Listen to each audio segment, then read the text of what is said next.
And joining me now is Dr. Marla Shapiro, CTV's medical contributor. Dr. Marla, good morning to you. Several provinces have already confirmed cases of the so-called Kraken subvariant. What should we be focused on when it comes to this new variant XBB.1.5? So that's why it's called Kraken, because it's so hard to say XBB.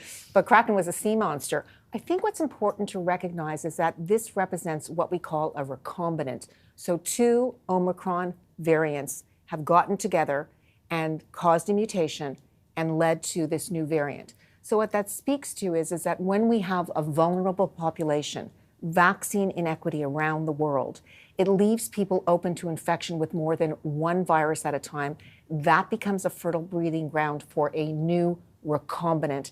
And that's why it becomes so infectious, because it takes parts of this virus, parts of that virus, and now evades our immunity quite effectively. So you're hearing that this is the most infectious variant that we've had to date. The most transmissible as well. So what else do we know about it?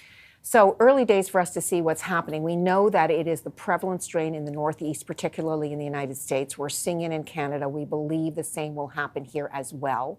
And what that means is that if you had natural disease before July or August, you won't have immunity.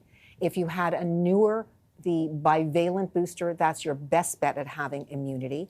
And what that means is that you're more likely to be at risk with something that is so good at evading our immunity, but not have severe disease if you've had the vaccine. If you haven't had the updated vaccine, that means that really it's fair game for you as if you weren't vaccinated at all, which is why it's so important to be up to date with these bivalent boosters.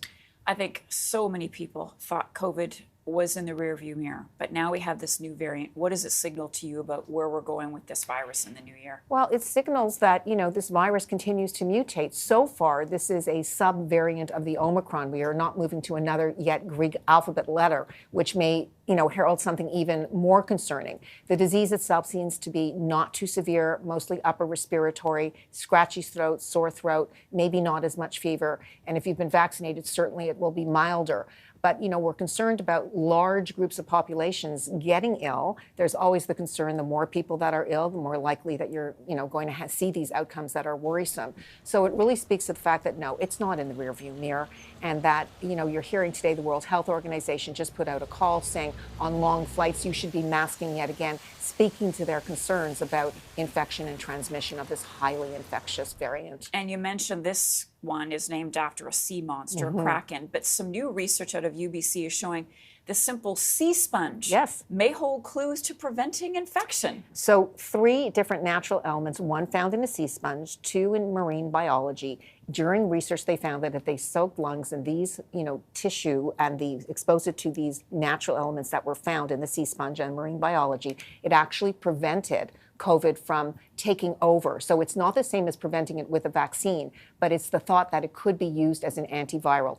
Early days, can this research be translated into a nasal spray or a pill so that as soon as you are diagnosed, you could take this? Maybe, but it's interesting research. It sure is.